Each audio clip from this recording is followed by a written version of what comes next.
And it's Saturday morning, kids, and we are the Peaceful Fighter Show, coming to you from the Contractors Electric Studio here in Eugene. Hell, I don't know what the hell I'm saying. It's already Saturday morning and everybody's hungover.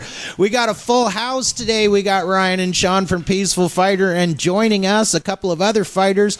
We got Justin Reinhardt and Jay Thompson sitting with us. And Jay, you have fought the guy that our buddy Nate is going to be fighting here pretty soon. And Justin is a retired professional fighter. And you said you're 42. You don't look it. Look like you could still hold your own pretty well, actually. How's it going, guys? What's up, Chris? Good. All right. Good to have everybody here on Saturday morning. You can call us at 541-485-1450. And it's definitely an honor to have a couple of fighters in here instead of these girls that come in every week. You know, Sean and Nate and... and Ryan, and wow, it took a second, but yeah. Girls Club. Good morning, Chris. Why, thank you. Speaking of not coming in, where you been in practice, Chris? I was here Tuesday. Okay. Right. But you weren't, and so Nate and myself, and who's that other kid? Tuesday? That's no. Wednesday. This Tuesday. It was Wednesday. Was that Wednesday? Yeah, I went out to Eastern Oregon. We went out there, me and my daughter and Sean, to kind of check out our property. Yeah, we had a nice workout, and I can't remember the other kid that's been in class for a while. Sornan, young man. He's he had Kenpo background, and he's been sparring with us. Travis. Yeah, He's great. Yeah, he was in there with us, and we had a nice workout. It was pretty cool. Now Beans from Brickwall Comedy Show is injured now. He's got torn Achilles. We didn't do that, did we? He's not sure. He walked out of class after, with you guys and was fine. And the next morning he woke up and he was hurting. And so he's not sure if he did it in class or... I doubt it. I mean, he walked out of there just fine. There was no injury. He signed a waiver, right? I kid. Well, I can sign his name for you. So we'll put a waiver together at the end of the show and make sure... No. He's going to be okay, but he's going to be in a boot for a while. So, yeah, that part's kind of a bummer. Dang. Yeah. And you're doing the women's self-defense class on Mondays. That's going well? Yes, that's absolutely fantastic. Me and Sean had a really good time last week. Nathan helped out as well. And just kind of ran up through some more like philosophy and usually more intellectual stuff, using your mind and understanding your situation and scenarios. Being aware of your circumstances. I think that's the biggest thing with that. So that's kind of what we went over for the most part. Then we kind of went into some fun stuff, and had a good time, and kind of went over some drills that I think were applicable and showed them some intensity and kind of gave them the scary face and see how they dealt with that. And once again, I missed that because I've had mom issues, and my fiance Patty, her dad died on Monday. And so she's lost her mom, her dad, and a stepdaughter all in the last 3 months. And it's just been an awful time. So that mom picked up some pneumonia along the way, and that's why there's my excuses for the week. I hope they're good enough, and the dog ate my homework. Those are definitely good enough, Chris. I was going to pick on you, but then you said that, and I feel like... Yeah, go ahead, pick on me now. I might just cry. I feel like a jackass. I know, that really, really sucks. So we're going to wind up going up to Cle Elum again for yet another service, and it's just been a really, really bad year for people dying on us and stuff. Well, let's get that stuff out of the way, Chris, and get your heart and lungs in good shape so we don't have to deal with that. Yeah, and like I say, Wednesday we had a great class, and it was nice. And so once again, I'm going to try real hard to be there for the women's self-defense class. Yes, that's Monday at noon. Monday at noon. And I want to gee up and get all pretty and... That'll be fun. Be a little guest instructor. I like that. I haven't worn my belt in a long time. So. That's nice. Yeah, it'll be cool. So how's everybody else doing? Sean, what's going on? You got a big fight coming up on the 29th. We're all excited about that over at the Lane Events Center. I'm pretty pumped, man. I've been training hard, every day. Well, bring that energy into the studio, will you? Jesus. I'm still getting up. I just got done the gymnastics, so I'm a little beat, but I'm here. Cool. And in studio, of course, we've got Justin Reinhardt as well. And how you doing, man? What's going on with you? Hey, I'm doing pretty good. I just moved back to Eugene at the beginning of July, so been traveling a lot with work, and it's good to be back. And you're training over here too, or I'm not. I work for a sports. All right, let me kill his mic here real quick. No, go ahead. I'm kidding. I just haven't been. I've been on the road a lot with. I work for a sports marketing firm out of Chicago, so I work all over the country. Excuse me. And I've just been working a lot. Staying busy. So it's kind of mixed martial arts in the last 3 years have been put on hold as far as training and stuff goes for me. So But you were saying you went professional in 2001 and had some fights? 2003. 2003, yeah. sorry. Yeah, so I fought in a show, my amateur career, in 2001 until 2003 at a Desert Brawl, which was a Central Oregon show put on by J.T. Taylor. Good buddy of mine from back in the day. Actually trained with him for a long time, but before that, I trained at Militich Fighting Systems with my brother in Davenport, Iowa.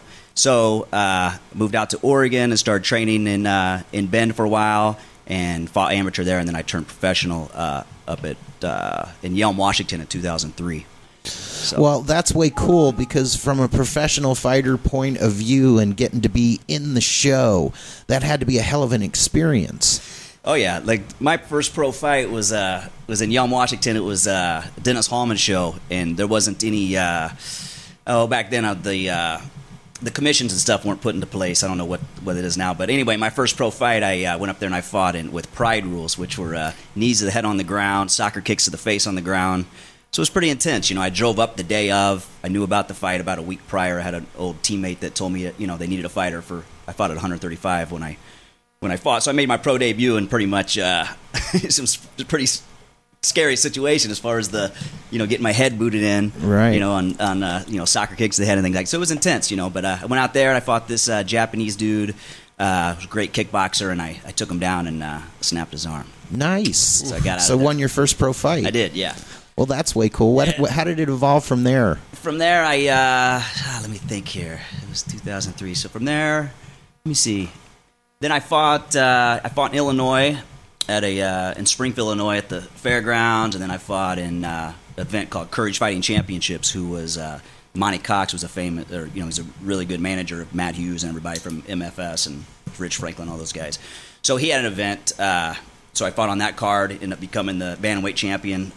Couple years later. Did you really? Yeah. So awesome. So anyway, then I fought in Indiana and Iowa and just different places in the Midwest too. So started my career in Oregon, which I love Oregon. I love the event was awesome. Been to Oregon, had a killer event down there for many years, and then went up to Washington and started the professional career and moved on from there. How'd you meet Ryan?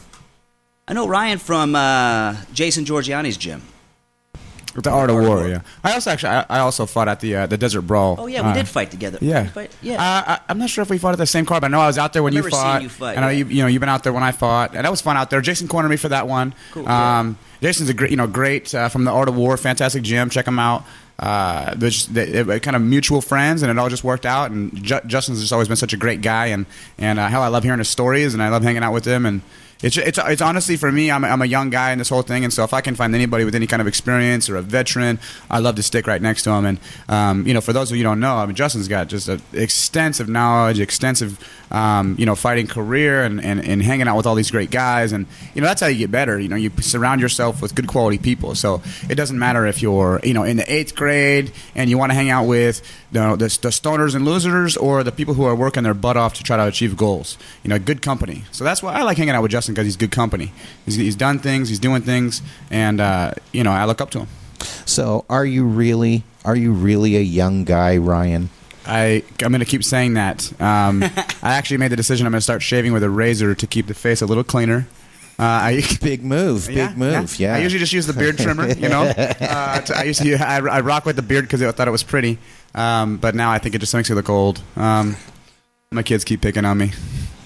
How old are you now? I'm actually 29. I'm turning 30 you're still this year. hanging in there. Yeah. It's the gray hair that fools you. It makes me feel like I'm old. Well, it's that one gray hair that's curling up, and I know, and it's like 6 inches long, and I have a buzz comes cut, out of your so that's ear. Weird. Yeah. Makes it kind of weird. But no, to make no mistake, I still whoop these boys. No. And Jay, you have fought the guy that Nate's going to be fighting coming up here pretty soon. Yeah, that's right. How did that go?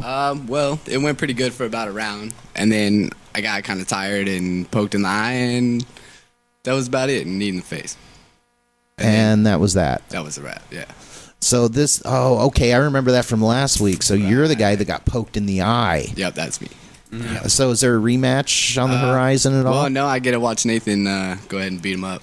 So that's going to be way cool. So me and Nathan actually cornered Jay for that fight. It was so that Tim DeVore is going to recognize us right away. It was the three of us. So he probably thinks, I already got one of their teammates. I'll just do it again. So we'll see. Nathan's significantly stronger. Yeah, this is going to be a great fight. That's September 5th. That's out in Lincoln City. Yeah. Right. Now let me just kind of get Jay's great. So let's just clear that up. Jay's fantastic. He's a great wrestler. He went out there and threw this boy around like a rag doll. That's a fact. You can look that up, and you can look that up, and he did a great job. But I was with Nathan Nathan and Jay yesterday in practice, and no disrespect to Jay at all. There's just different levels. He got a couple of submissions and did a good job. But Nathan he's just one step ahead of the game right now. He's doing a fantastic job. I think he's really on a professional level, or if not like a really experienced amateur level, he's doing a really good job. And so I think that's going to just kind of bring a whole different animal to the table. I still feel as though I'm like younger in all this MMA, and Nathan and Sean are a little farther along than I am. So. Yeah, but you also got poked in the eye. And, at that point you had the guy pretty much handled, and then poking in the eye, it's not cool. So, that hurts. It's actually kind of a funny story. This all goes back to like when I was a freshman in high school and Jay and Nathan were seniors. They kind of got me into UFC and stuff. I didn't know nothing about it until I met these guys. I was a freshman. I joined the wrestling team, and these guys kind of took me under their wing because Jay was my next-door neighbor. So I was kind of new to the town, didn't know too many people, joined the wrestling team, and they kind of took me under their wing, taught me some stuff, got me into UFC, beat me up. And pretty much beat him up every day. I had no choice but to learn to defend myself. Then it kind of turned into him sicking me on people. And, that's I'm sicking me on guys that have like 150 pounds on me and stuff, and I'm just tying them in knots and choking them out. So we've been into this stuff for a long time. We've always, when we were in high school, we had 2 pairs of MMA gloves. We'd go out in the field and beat the snot out of each other. So, we're, tough kids, and we know how to fight. And as far as the average Joe goes. But then me and Nathan moved to Eugene, and Jay joined the military. So Jay went away for a few years, and so while he was doing that, me and Nathan basically started our training shortly after he left. So obviously when Jay got back, we've been training this whole time. So he's a little bit, now he's getting caught up. He's here, he moved to town with us, and we're all training together now. So have you guys ever had to use it on the street? Do you have any times where there's been a bar fight or something happened, you've been attacked one way or another? Have you ever had to use it on the street? Not lately. I did in Bend one time. We were going inside of a bar, and this guy was walking out, and my buddy that I was walking in the bar with, this guy walks out and tries to hit on my buddy's mother of his child, his wife at the time. And I've only been in 2 street fights my entire life, which is pretty good for being my age. But anyway, long story short, he said something to my buddy's wife, and another friend said, "Hey, you need to be walking that way by yourself." And the guy swings on the guy that said that and hits my friend, who actually is who fought in the UFC a couple times, his wife. So the guy's wife, they got hit. It was he's no slouch. So he grabbed the guy and rear naked choked, pushed him outside the bar and rear naked choked him. And so during that time, his friend was trying to get my buddy off of the that was choking the guy out. Right, so I just took his back and choked him. And so I'm 135 pounds. My buddy is about 145. So we had these 2 6'2" guys both sleeping in front of the door at this bar outside. Just the fence. step over him, go on in. It's anyway. fine. So that's about it, really, as far as my street fighting career goes. And I don't really count that as a street fight. I just count that as you just helped a guy go to sleep. That's exactly, all. Yeah, taught him a lesson. How about you, Ryan? Have you ever had a situation where you've had to take somebody down? Okay. There was one time. Took a second for him to admit it, didn't it? It's fine. It happens careful, in life. And, you find yourself in a situation where you don't have any choice, and so don't feel bad about it. Unless you went picking a fight and you were being a jerk. No, absolutely not. So I was actually sleeping. 2 a.m.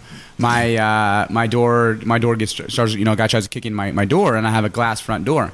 So that was one time where I had to go downstairs and ask him to leave, kindly, of course. And he wasn't very kind, and he didn't really want to leave. He was really delirious, and he seemed to think that I had his daughter. And it was just so weird. The guy was clearly like hallucinating, and a young woman walked by. I was like 5 foot tall, and he starts freaking out on her. He's gonna do all these different things to her, and And clearly he did not know her, but he was obviously like delusional and didn't know what he's doing. And he tried to come in my home, and I had my daughter in the back, and with her friend, in fact, had stayed the night. So it was just kind of one of those things where, obviously he's not going to come in my house. And so I pushed him back, and I said, yeah, man, you need to take a step back. And he tried to come forward even, real hard, and I firmly held my ground, and I pushed him back again. And then this time he came back and swung on me. And so I dipped that and got out of the way there. And I just decided to go ahead and choke him. And, I did that. And it actually kind of sucked because he grabbed my groin, and he was squeezing real hard. That's kind of all he didn't, he was getting the life choked out of him, and so I'm sure he didn't know what was going on there. And if you've never had that happen, it's a pretty scary thing. When somebody grabs you by the nuts? No, by the neck. The nut sucks. I'm not gonna lie, like it's not very fun. Like it's gonna hurt and everything like this, but you're gonna walk away and it's gonna be fine. But when someone starts caving your trachea in, it's a scary deal. And I kind of had the bone of my forearm on his neck a little bit, more than like a deep artery type choke. Just a blood choke. Yeah, it wasn't really that. It was more kind of a violent deal. But it was attacking me, so I don't feel too bad about that. And but yeah, so I just kind of pulled guard and finished it that way because once I pulled guard, he couldn't grab my groin anymore, so that was effective. And then I let him up. I felt like right at that moment where I kind of had to make the decision to keep him there for an extended period of time or go ahead and let him up. And so I did, and kicked him in the face on the way up, told him to get out of there, and that was it. And I called the ambulance and got him set up that way, and made sure they picked him up. And I bumped into that gentleman since, and he told me, thank you very much. I was high on methamphetamines and had been that way for several weeks. And when you caved my trachea and I had to go to the hospital, it really helped me out because it gave me about a week or so to get sober. To clean up a little bit, yeah. So I actually got a thank you from that, so that was kind of an interesting deal. Huh. How about you guys? Jay, Sean? Not too much since I've started training, honestly. I mean, I've gotten in some little scuffles between friends and stuff, just normal stuff, but not since I've really moved here and started training. Nothing. I mean, I've goofing around with friends and stuff, maybe like some friends that back in the day in high school, they maybe used to do well against me or maybe beat me sometimes, but now they kind of look at me a little sideways like, oh, what, you think you could beat me now? And then I'll wrestle them and obviously do really well against them now. Training. Yeah. And they're like, oh, well, that's okay, that's different. Like, yeah. I'm not I'm training here. I'm not just goofing around. I'm really training up here. How about you, Jay? Maybe once or twice. Yeah. Or something, you know what I mean? But not since I had kids.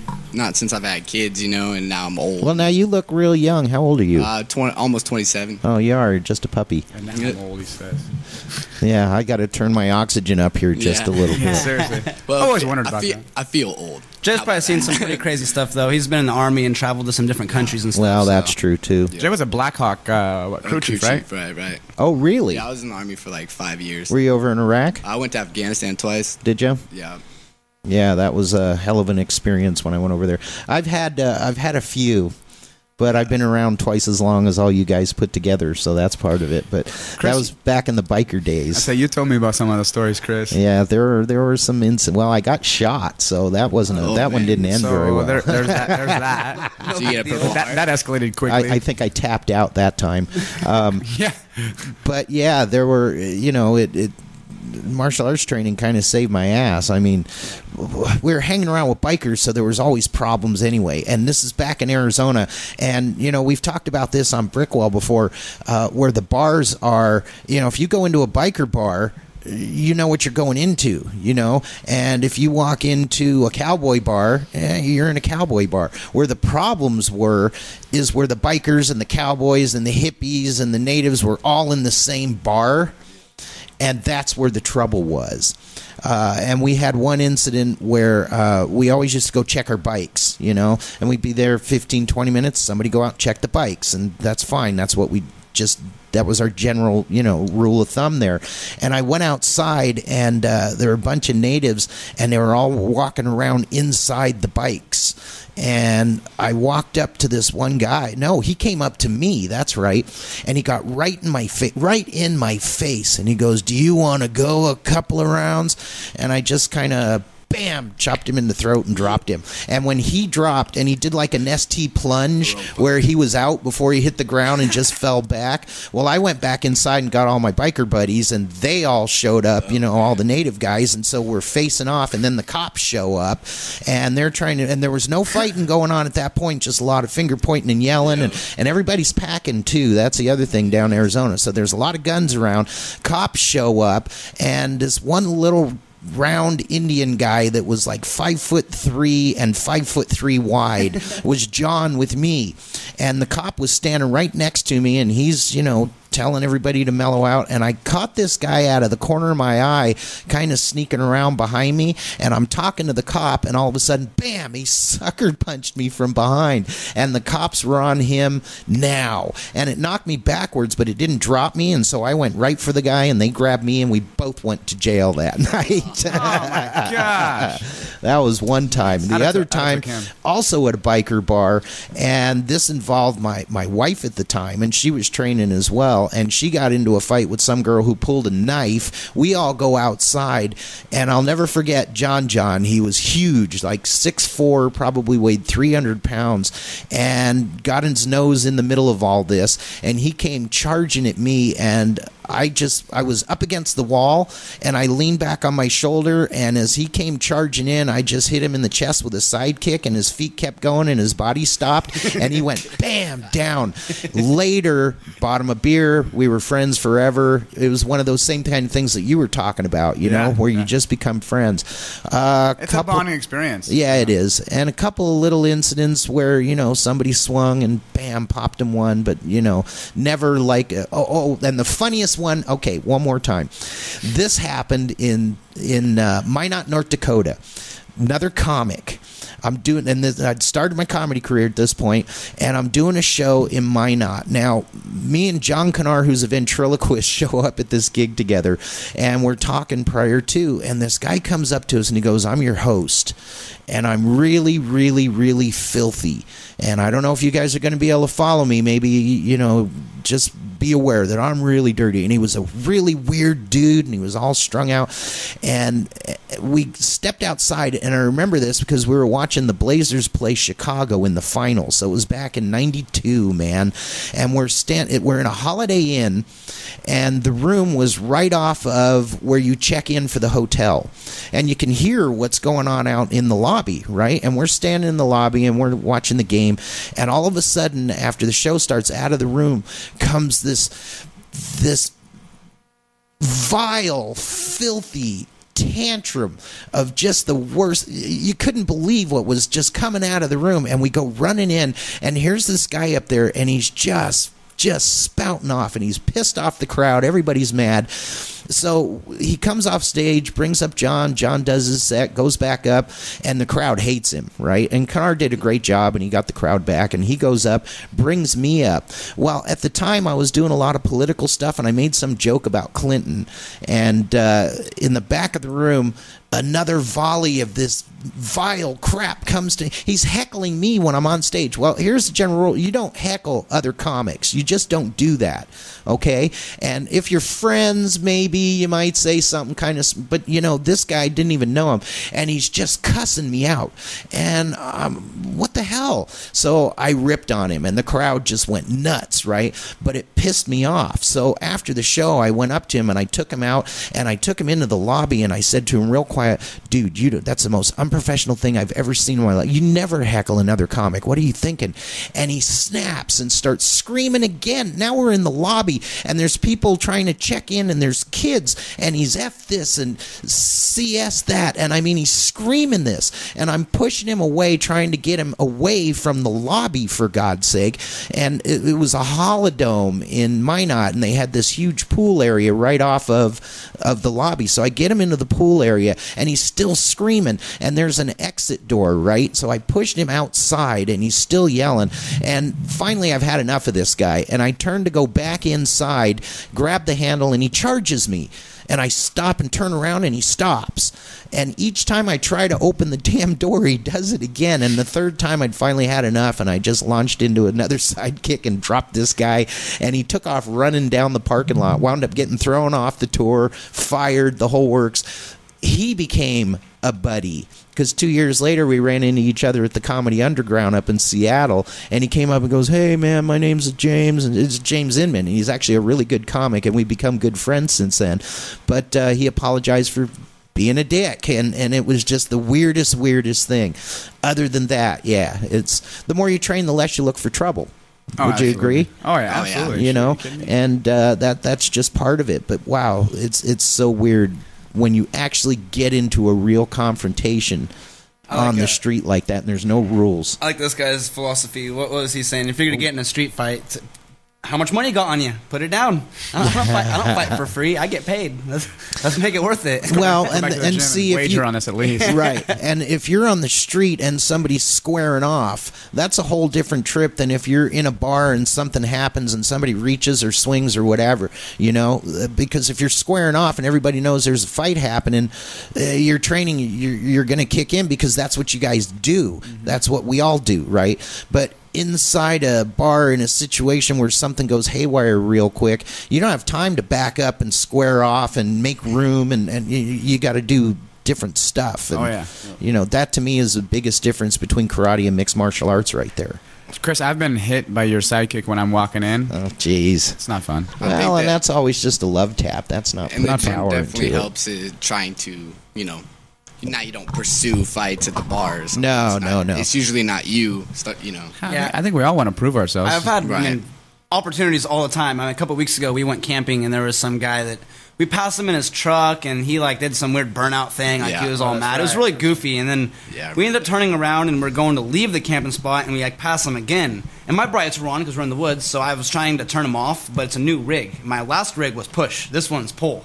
So that was me. Anyway, so I flipped the high beams and passed him, and then that was me. Anyway, so I flipped the high beams and passed him, and then he slammed on his brakes. So I thought he needed help or something. So I stopped, opened my window. I was like, "What's up?"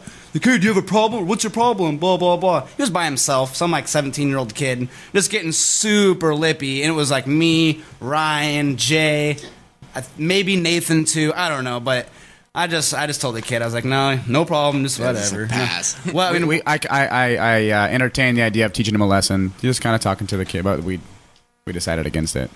Well, stick around, you guys. We got some more stuff to talk about here. It's the Peaceful Fighters Show. Thank you for joining us on a Saturday morning.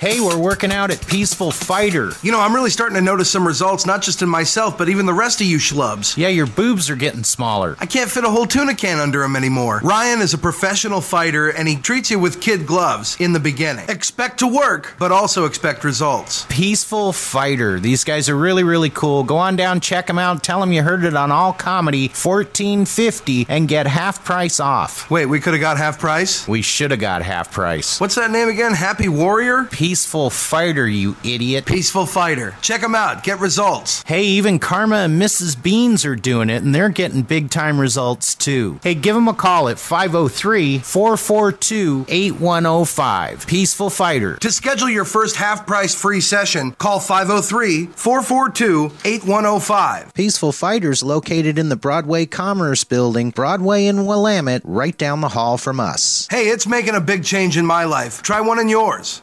This here's a message to all my American patriots that still believe in the time-honored tradition of hunting. And you don't want to be chasing your kill 40 hours after you shoot. That's why I visit Oak Grove Guns for all my hunting supplies, scopes, clips, and ammunition. Dave and the boys at Oak Grove Guns make sure I know what I'm doing when I'm out in the field. Oak Grove Guns in the Santa Clara Square Shopping Center for this and every hunting season. Happy hunting, and tell them you heard about it on Alt Comedy 1450. Hi, I just started vaping, and I'm looking for an apple flavor. Well, I got our Smackback Apple Jack. Does that have apple in it? I don't know. What about banana? We got our Snoozer Banana Quat. Well, what's a snoozer? I don't know. Thank you. You've been very helpful. Okay. Hi, I'm Will. Quitting smoking wasn't easy, but Ticket Vapors helped me with their quality smokeless equipment with kosher ingredients, the finest flavors, steeped and bottled on site in a clean professional lab. Priced to save you, friendly and helpful service. Ticket Vapors, 9th and Main, Springfield. Ticket Vapors, kick it now. Cigarettes for Less in the Safeway Shopping Center has all your smoking and vaping needs. Maybe you didn't know they carry some of the world's finest glass. Carrying products from an American glass studio, Ed Wolf's got glass. No fancy descriptions, no over-the-top sales pitches, just good quality American glass at affordable prices. Stop by Cigarettes for Less in the Safeway Shopping Center in Pioneer Plaza, Springfield, and see for yourself that Ed Wolf's got glass. Tell him you heard about it on All Comedy 1450.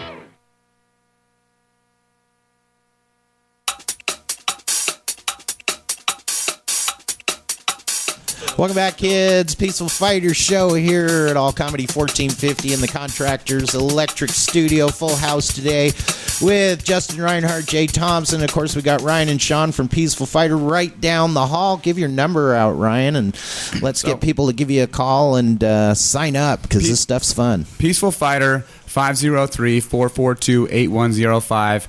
We got a brand new facility, brand new mats, brand new everything, brand new attitude. Just super duper excited about everything right now. Such an exciting time. Come down and be a part of it. 44 West Broadway, Suite 230.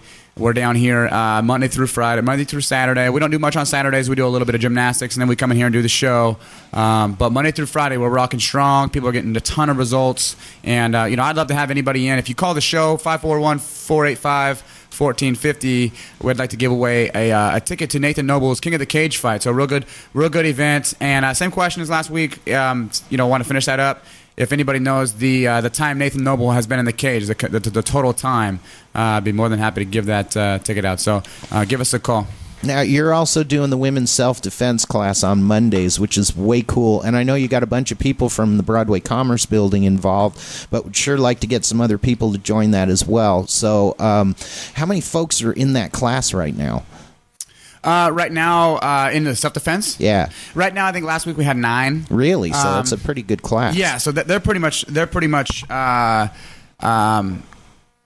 packed at this point. At this point they're pretty packed. But we can always do more. We can always do more. I think it's something we're going to get into more of. It's more of kind of a B2B.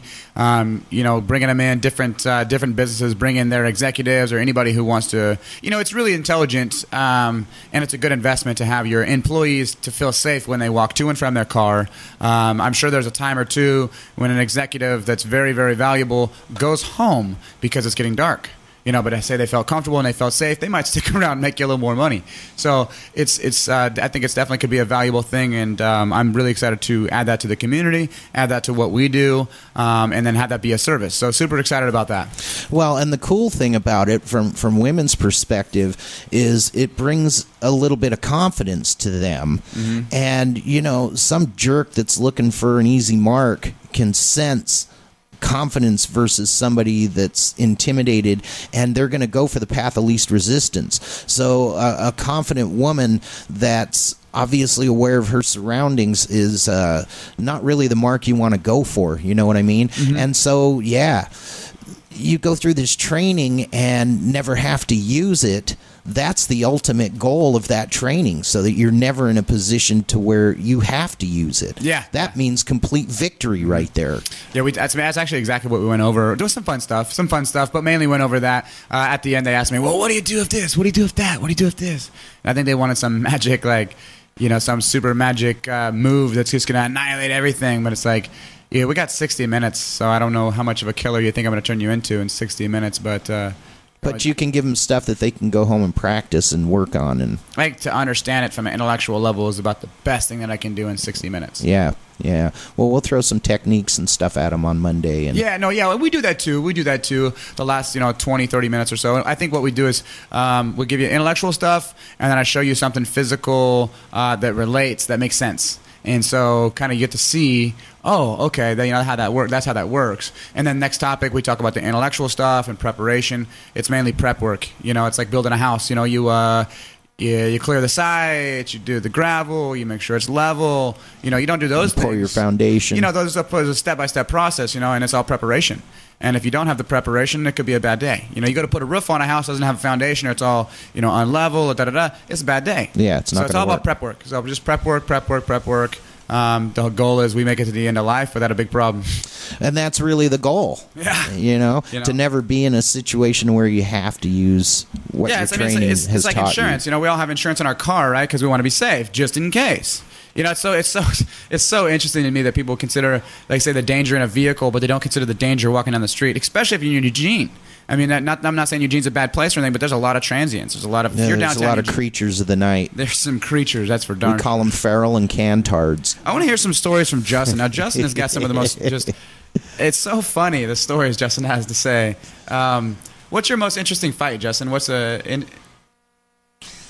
about fight experience, whether it be yours or someone else's? Fight experience? I mean, anything to deal with my brother. If anybody doesn't know, my brother's Justin Reinhardt, who fought in the UFC 3 times.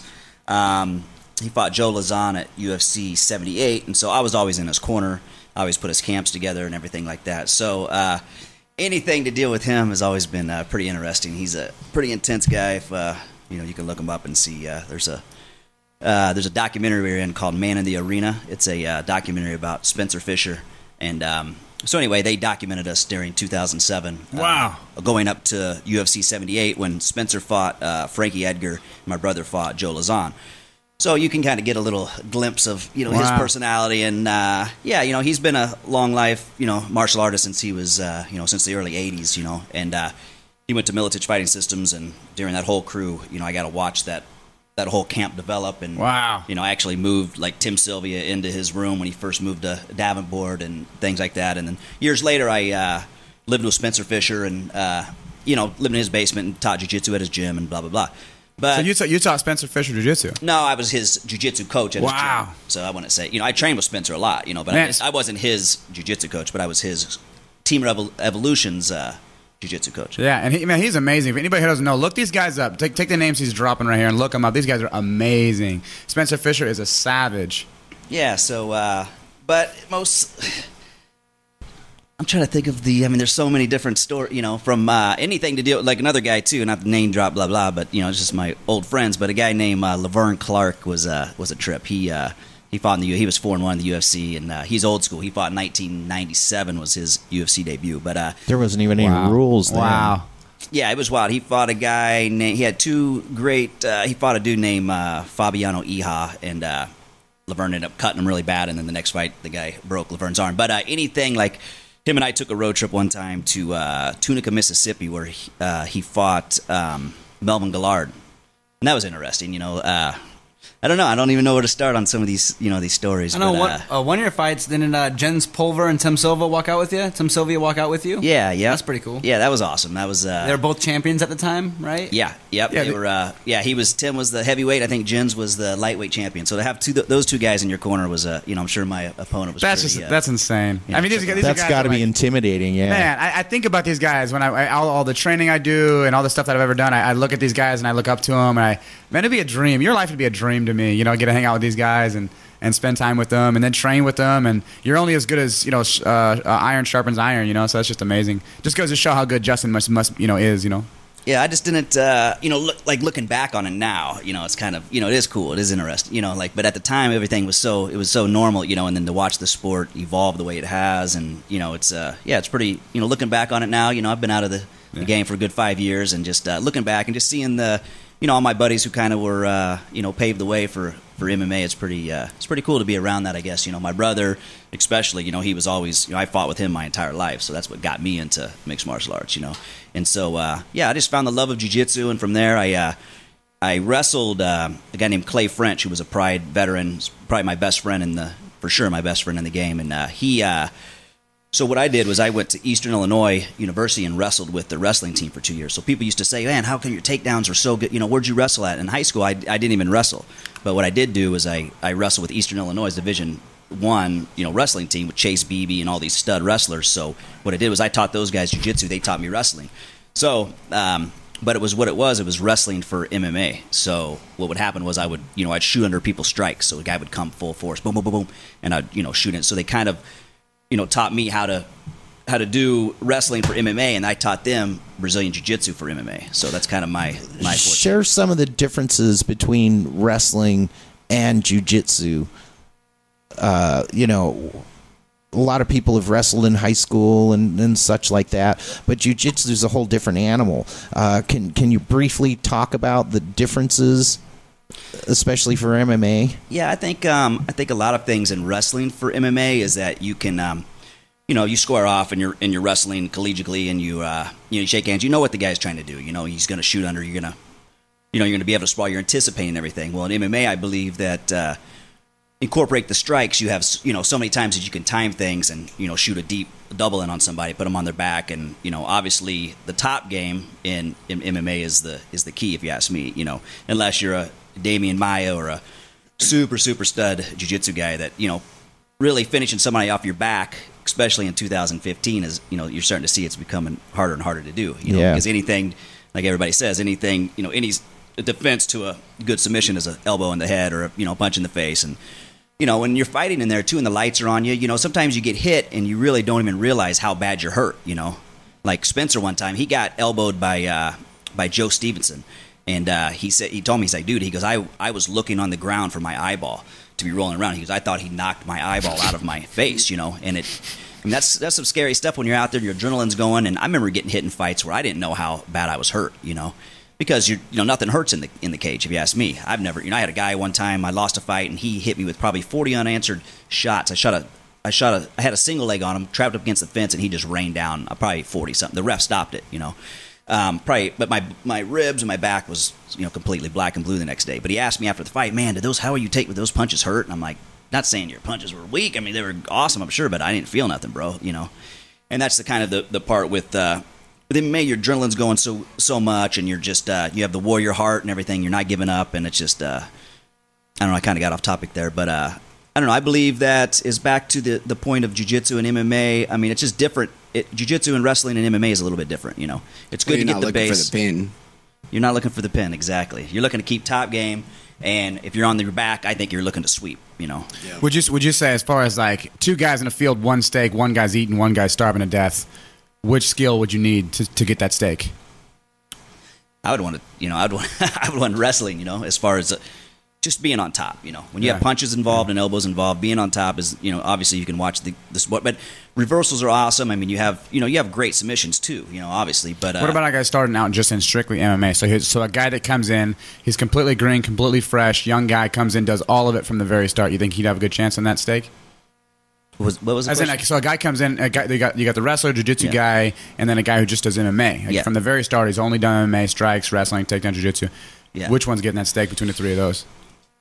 I mean, it just depends on what level you're at. I think if I had to pick any base to start MMA, I'd obviously pick wrestling, just because you see the just the work ethic and everything you do from being a young kid wrestling. That's the most grueling, sport.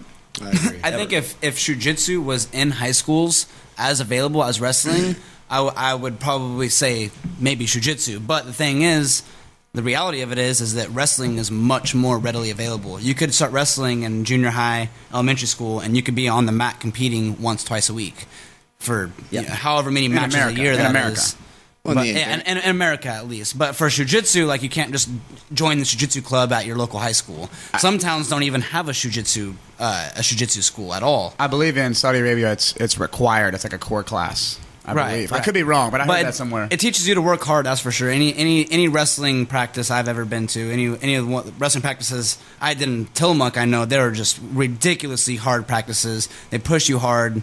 Right there to your limit until you're throwing up all the time. So I'd say that it teaches you from a young age that you can keep going once you're tired, and you could really you could go farther than your body thinks you can. The spirit is way stronger than the body. Yeah, so I think that's in my opinion, that's one of the biggest things from wrestling is it teaches you how to train hard.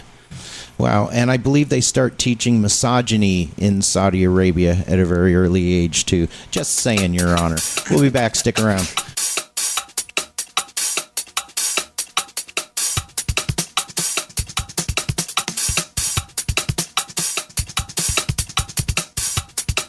Toxic Wings and Fries on River Road brings us a newly discovered deleted scene from The Princess Bride. All right, okay, now where was I? Inigo and Fezzik had just brought Wesley to Miracle Max. Hey, hello in there. What's so important? What do you got here on Earth worth living for? A traditional Philly cheesesteak sandwich from Toxic Wings and Fries. Well, who could argue? A traditional Philly cheesesteak sandwich from Toxic Wings and Fries is the best thing in the world. When they smoke a whole ribeye roast to a medium rare, sliced nice and lean, onions, mushrooms, green and red bell peppers, and to top it all off, the provolone cheese. I love it. It's so perky. But we can only get them on Thursdays. Inconceivable! You keep using that word. I do not think it means what you think it means. Grandpa, it's Thursday. Can we go to Toxic Wings and Fries? Yes, you're very smart. Shut up. All Comedy 1450 is proud to partner up with RV Corral, and it's because of what we have in common. We both sell fun. RV Corral, Eugene's largest RV dealer, #1 in all the brands you know: Winnebago, Tiffin, Cougar, Montana, Fusion, Toy Haulers, you name it. You know what? These guys have a complete parts department. They got a body shop, and their service department keeps winning awards. Family owned since 1988. These guys make it fun to buy your fun. RV Corral. Jerry, Rick, and the gang will take great care of you. You'll have a great time hanging with these guys. It's a great partnership. All Comedy 1450 and RV Corral. 1890 North Highway 99, just a mile south of Beltline. Check it out. And I gotta tell you, some of these RVs just blew my mind. Comfort, technology, it's the way to retire. RV Corral. Check out their website at rvcorral.com. No pressure, great service, and you know why? Because we sell fun, baby, and isn't fun the best thing to have? Good morning, class, and welcome to Sports Economics 101. I trust you've all brought your textbooks and have completed the assigned reading. Pop quiz. Where do you find cleats for every sport in Nike, Reebok, New Balance, Adidas, and Under Armour for pennies on the dollar from universities, NFL, MLB, NBA, and more? You. My mom drives me like 3 hours to go to the outlet stores, and sometimes we get tacos. Fail. You. I just get Daddy's credit card and me and the girls go to the mall. Fail. And I fear for your offspring. You. That's easy. I go to shoeu.net or I visit their store at 28th and Willamette. They have shoes for every sport from football to frisbee golf with prices to fit even the tightest of budgets. Plus they specialize in larger sizes. A+. Class dismissed. And I recommend all of you visit ShoeU at 28th and Willamette or visit their website at shoeu.net. The best in athletic shoes and cleats. Tune into All Comedy 1450 and let them know that's where you heard about them. You, drop and give me 20. This message from Puddle Jumper Towing. If you need roadside assistance, call Puddle Jumper Towing. Hey, move over. Did you know that according to the U.S. Department of Transportation, on average each year, 5 firefighters, 12 law enforcement officers, and 60 tow truck operators are killed while assisting or protecting families like yours and mine when a distracted driver crashes into them at high speeds? Oregon's Move Over law was enacted after a drowsy driver drove onto the shoulder of I-5 south of Ankeny Hill in September of 2001 and struck 3 police officers, killing 2 and critically injuring the 3rd. Ironically, they were assisting a family in a disabled van. Oregon's Move Over law, ORS 811.147, states that if you're driving up behind any type of police car or stationary emergency vehicle displaying flashing lights, including roadside assistance and tow vehicles pulled over to the roadside, you must move over into another lane. If you can't safely change lanes, slow down. And in all cases, the driver must try to provide as much room as safely possible for the emergency vehicle. Brought to you by Puddle Jumper Towing. If you need roadside assistance, call Puddle Jumper Towing. They'll leave the flashing lights on for you.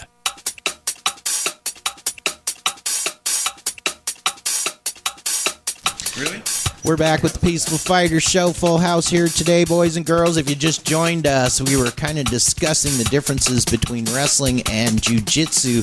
And basically with the wrestling, you're trying to pin somebody. With jiu-jitsu, you have so many more submissions that you have available to you to end that fight. So it's almost like a more complete wrestling system, wouldn't you say? Yeah, I would say if you get a guy that just knows straight wrestling and a jiu-jitsu guy against each other and they're going to a grappling match, jiu-jitsu guy is going to, obviously you've seen that in the past, going to crank them out. But if you, with MMA, I think it's just brings a little different, game, especially nowadays, 2015, everybody's so well-rounded that, I had to pick a base, you need everything, obviously. But yeah, and you were talking about the evolution of the sport, because back in the day, you're right. If you knew you were fighting a kickboxer, they're fighting how they train, man. And, you know, they don't have the ground game to go with the kickboxing because they focused on their kickboxing. Now everybody's so well-rounded. They practice every aspect of it. You don't have that one-sided type thing anymore. You don't have the one-dimensional opponent. No, and like... you know, I fought a kickboxer one time he was a really, really good kickboxer too, and the only time and I would never recommend this, but the only time in my career I actually pulled guard and and cranked him out really fast because I wanted to get in and out of there. You know, he was huge too. He was I don't know, it was weird because I don't even see him weigh in, but I know he didn't. I don't know, he was probably 155 pounder, and I was 135 cutting weight. So anyway, isn't it funny when you go to get on the scale and you get down your underwear and the whole crowd starts whispering to each other in their ears? Yeah. Like, something doesn't feel right about this, man. He's not here, and they're whispering a lot. Well, and back in the beginning of MMA, there weren't even any weight classes. They were just fighting. Yeah, and that goes to show you too. With I think they proved back then too that the best martial art out there was Brazilian Jiu-Jitsu. Period, because of Hoist Gracie obviously cranked everybody out, and that was proven back in the day. So I think if the number one. The best martial art in the world is Brazilian Jiu-Jitsu. It was proved in the 90s, So then you had, your other people that were good, and, you had your stud wrestlers who would go against a Jiu-Jitsu guy, then he'd get on top and, blast him out. Then you'd have a guy that couldn't, got a wrestler that got his takedown stuffed because somebody was, had trained their, their takedown defenses, and then the striker would, knock him out. And so you just saw it kind of evolve there. And nowadays you get these kids that are starting at the beginning, and they're training every single thing. So there's no bad habits from one specific martial arts. Everybody's these just well-rounded specimens, if you ask me. So it's a different game. You say people focused more on their strengths back then and just kind of forgot about the weaknesses, as to now people are more focusing on their weaknesses and making them better. Yeah, and I also think that there wasn't as much knowledge. I mean, obviously there wasn't. You'd have a gym that you had this guy he was well accomplished in, a certain aspect, and so that was your main training was what this guy was good at. Now you have so many different coaches coming in. There's so much information on everywhere. YouTube. Well, YouTube fighters, YouTube exists now. Well, it's like well, you're not going to get much. Yeah. Better than 10 years ago when you couldn't. You could look up just about any technique in the book now just by going on the computer and typing it in. Yeah, there's nothing like the with the YouTube and the books and stuff like that. There's nothing There's nothing like having somebody who's a well-accomplished person showing you breaking. Do I put my thumb right here? Do I put my thumb there's so many reasons to. You can get a darn black belt offline now, I believe. Oh yeah, without any actual rolling. You can also pay for one in 18 months. Oh, I'm not saying it's good by no means. By no means. Dojo. From what I know, I believe you could go get some belts from the good old internet machine. All right. Well, and it's at least better than a book. I mean, for God's sake, you can't read a book and truly become a good martial artist. It's not going to happen. I know that's kind of one thing with the new generation playing the video games. I have a guy, he might play the video games and he thinks, well, I can smash. I'm champion. I can play these video games. I shot 19 people today. No, you didn't do anything. Go talk to a real Army person who's really done it. I can't say I have. I'm not there. I haven't been there. But I'm sure that to actually take a life would be terrifying. And so I don't know. I just think that's kind of interesting. There's a big difference between doing it and then thinking you did it. But I think one thing about on the topic there is I think that even humans are evolving in the way of their ego, kind of setting that aside. I think before traditionally it's this is mine, it's the best, and it's just the way it is. And I think that now kind of egos are kind of melting away as we see in the cage what really happens and say, oh, crap, okay, you're right. And they can see it for themselves, and they take their best practitioner and put it in and say, okay, we have a flaw. And I think that then their egos are kind of residing, and then teachers are coming together, and they're coming together, and they're letting their students cross train, or they're bringing in other coaches, and I think that's the one of the most kind of evolved ways to do things is look and train in all areas and try to get a lot of different guest teachers, and secondary coaches from different areas.